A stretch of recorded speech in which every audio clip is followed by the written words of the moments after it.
Carta de Paulo, apóstolo da graça de Deus para nós, os gentios, aos Colossenses e a nós, capítulo 1.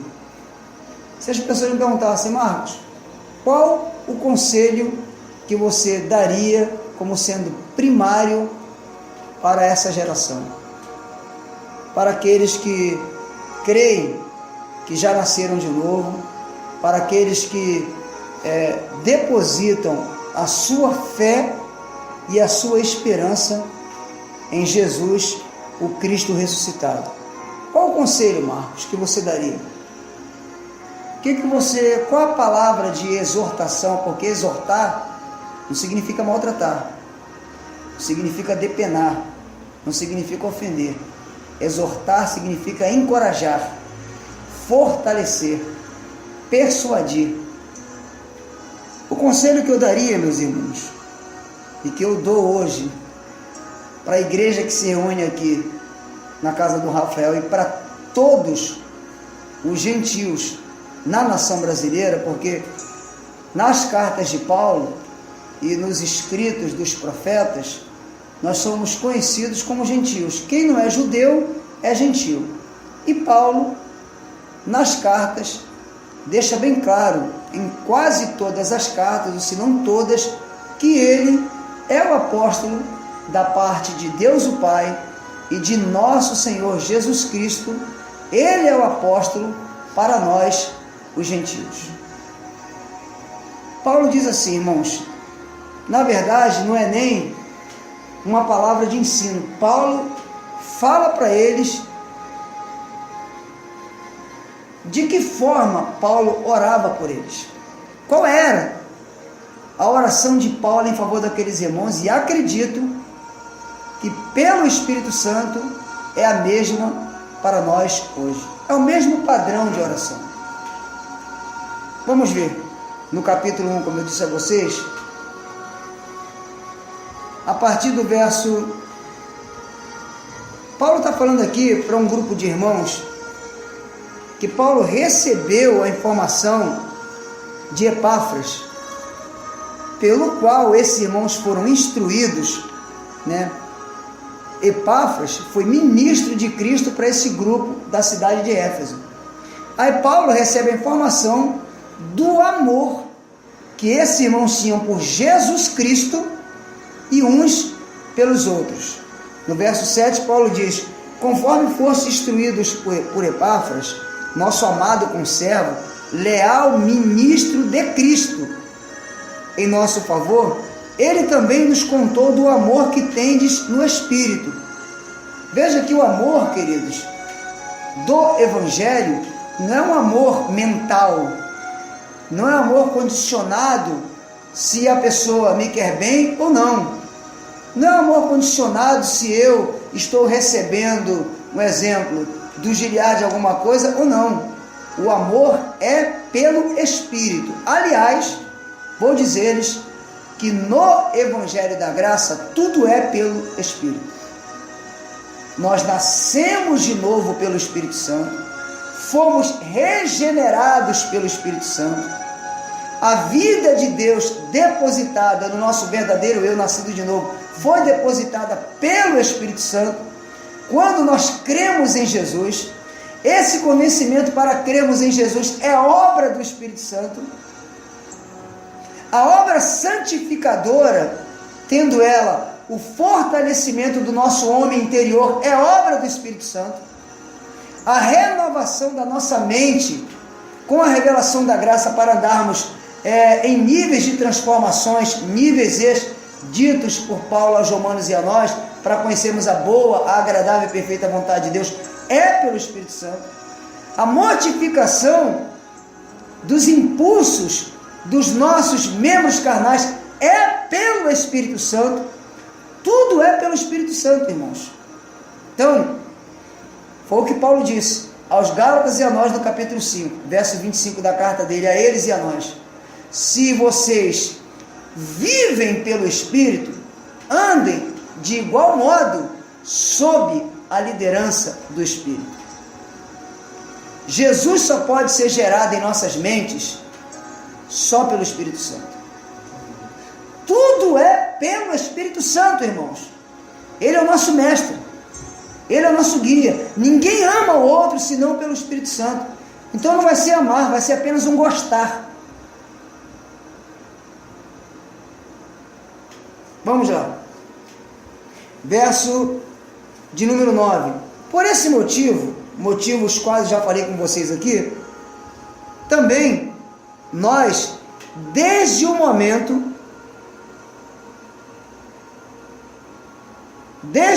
em que nós soubemos desse fato, igualmente não deixamos de orar por vós e de suplicar. Irmãos, olha o nível, olha o teor, olha o peso que era a oração de Paulo em favor daqueles irmãos. Se Paulo estivesse aqui, teria a mesma direção do Espírito para orar nesse sentido. Porque se naquela época Paulo já orava para que acontecesse isso, imaginemos nós hoje, quiçá nesse nosso tempo, como deve ser. Vamos lá. De suplicar por vós, verso 9, para que sejais cheios do pleno conhecimento da vontade de Deus, com toda a sabedoria e entendimento espiritual. Então, se alguém me pergunta, Marcos, qual seria, volta a fazer a minha colocação, qual seria o teu conselho? Qual seria a tua dica, Marcos? Você como alguém que apacenta, você como alguém que entendeu o Evangelho da graça de Deus e entendeu que este novo pacto, a graça de Deus, que não é um movimento religioso criado por movimento humano nenhum, não saiu, não partiu da mentalidade de homem algum, até porque a graça de Deus, este novo pacto, esta nova aliança, este ministério que é mais glorioso do que o anterior, dado a Moisés, tem um ministro, tem um regente, meus irmãos, tem um governador, tem um rei, tem um Senhor, chama-se Espírito de Cristo. Esse Espírito Santo habitando no salvo, é Jesus e o Pai Celestial habitando no salvo.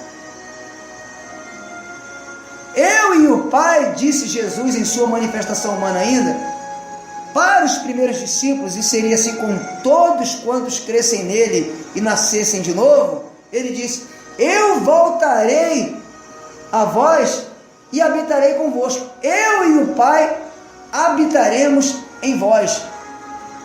Essa habitação do Espírito Santo é a presença de Jesus o Cristo e do Pai em nós. Quantos creem nisso? O Espírito Santo é Jesus habitando em nós, irmãos. Então, para mim, Marcos, o conselho é esse: ser cheio do perfeito conhecimento da vontade de Deus. É o que essa geração de salvos precisa, em toda a sabedoria e entendimento espiritual. Veja que Paulo não está apelando em oração, o pedido de Paulo não é para que nós sejamos cheios do conhecimento deste mundo, que sejamos cheios de informação deste mundo. Paulo não era contra, Paulo foi um homem dotado de conhecimento humano.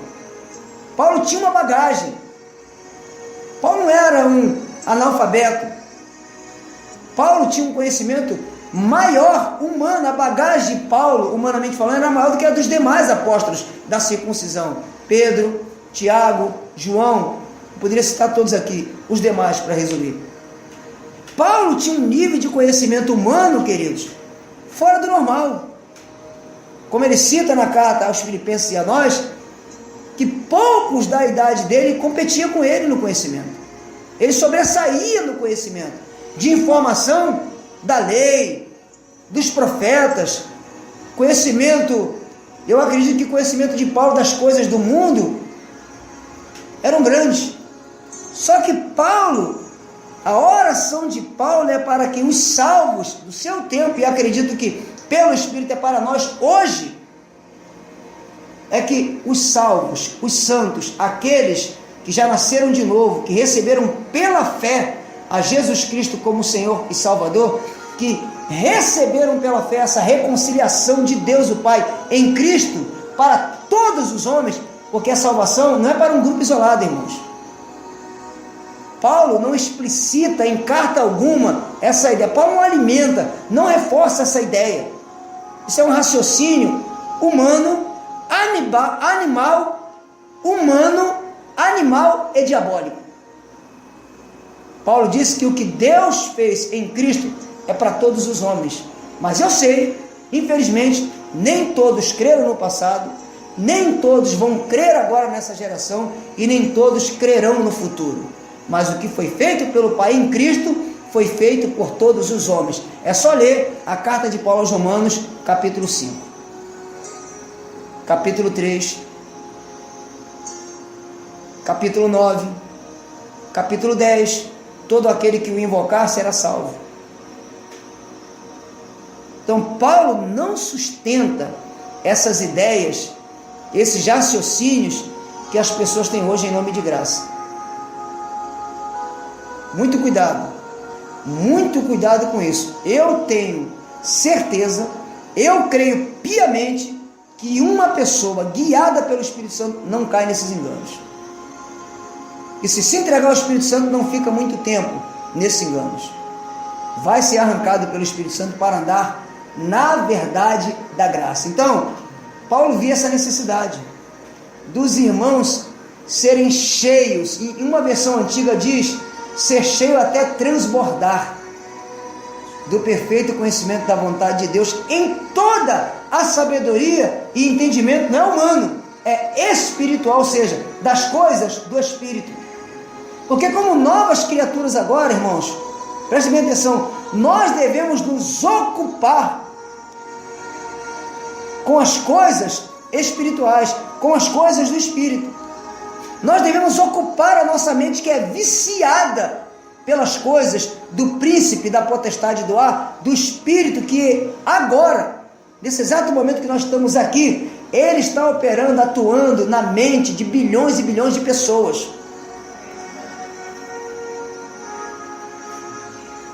Mas por que ser cheio do perfeito conhecimento da vontade de Deus, em toda a sabedoria e entendimento espiritual? Paulo diz, olha aí, verso 10, e tudo isso com o propósito de que possais, primeiro, viver de modo digno do Senhor. Eu quero perguntar aos irmãos que estão aqui, vocês querem viver de modo digno do Senhor? Sim ou não? Sim ou não? Para viver de modo digno do Senhor, tem que ser cheio do perfeito conhecimento da vontade de Deus em toda a sabedoria e entendimento espiritual. Mas Paulo não para aí. Agradando ao Senhor em tudo. Quantos querem aqui agradar ao Senhor em tudo? Digam, eu quero. Então tem que ser cheio do perfeito conhecimento da vontade de Deus em toda a sabedoria e entendimento espiritual, frutificando em toda boa obra. Quantos querem frutificar em toda boa obra aqui? Tem que ser cheio do perfeito conhecimento da vontade de Deus em toda a sabedoria e entendimento espiritual, crescendo no conhecimento de Deus. Eu pergunto mais uma vez, quantos querem crescer no conhecimento de Deus? Tem que ser cheio do perfeito conhecimento da vontade de Deus em toda a sabedoria e entendimento espiritual, sendo fortalecidos com poder, conforme a maravilhosa força da sua glória, para que com alegria tenhais absoluta constância e firmeza de ânimo. Eu pergunto, quantos querem ser fortalecidos com poder aqui? Conforme a maravilhosa força da glória do Senhor. Quantos querem? Com alegria, para que tenhais constância e firmeza no ânimo. Quantos querem? Então tem que ser cheio do perfeito conhecimento da vontade de Deus em toda a sabedoria e entendimento espiritual. Este é o conselho, esta é a dica que eu deixaria para essa geração de salvos, para os irmãos que de fato nasceram de novo, para aqueles que de fato foram regenerados pelo Espírito Santo e que entenderam a revelação, ou melhor, que receberam a revelação da graça de Deus pelo Espírito Santo. Não uma informação da graça, não uma ideia de alguém que diz que está pregando em nome de graça, não um raciocínio de homens e de mulheres que se dizem apóstolos da graça de Deus. Eu estou falando de receber por revelação do Espírito Santo. Quantos creem aqui, irmãos, que ainda que o Espírito Santo dá dons e ministérios, mas quantos creem aqui que apesar de distribuir esses dons e ministérios, nós poderemos receber diretamente do Espírito Santo? Nós dependemos dele, até porque sem o Espírito Santo não existe dons e ministérios verdadeiros. O que vai existir é uma farsa, o que vai existir são prerrogativas chamadas para si. É como o Gilead falou aqui agora há pouco tempo, o que vai existir são pessoas que vão ajuntar para si esses mestres, dando a eles esses títulos de apóstolos, de profetas, de evangelistas, de pastores e de mestres. Sem o Espírito Santo nós aceitamos qualquer coisa. Sem o Espírito Santo nós vendemos fácil o que não tem preço. Sem o Espírito Santo nós até aqui, no raciocínio humano e nos pensamentos humanos, nós até, isso aí está errado, mas não consegue deixar, não tem força espiritual, não tem poder do Espírito Santo no homem interior. O homem interior ainda é infantil, ainda é menino. Então, irmãos, se vocês querem tudo isso, se vocês querem viver, compreender primeiro e viver os benefícios da graça, aquilo que nos foi dado gratuitamente pelo Pai, só pelo Espírito Santo. De que forma, Marcos? Sendo cheios do perfeito conhecimento da vontade de Deus, não é da religião, não é dos homens, não é a minha vontade, não é as vontades da minha mente, da minha carne, é vontade de Deus em toda a sabedoria e entendimento espiritual. Só conheço um nas Escrituras, nas cartas de Paulo, nos livros históricos e nos livros proféticos, que pode dar sabedoria. Isaías 11 é o Espírito Santo. Ele dá sabedoria, ele dá entendimento, ele dá poder, ele dá conselho, e somente ele nos inspira no temor do Senhor. Graça e paz a todos.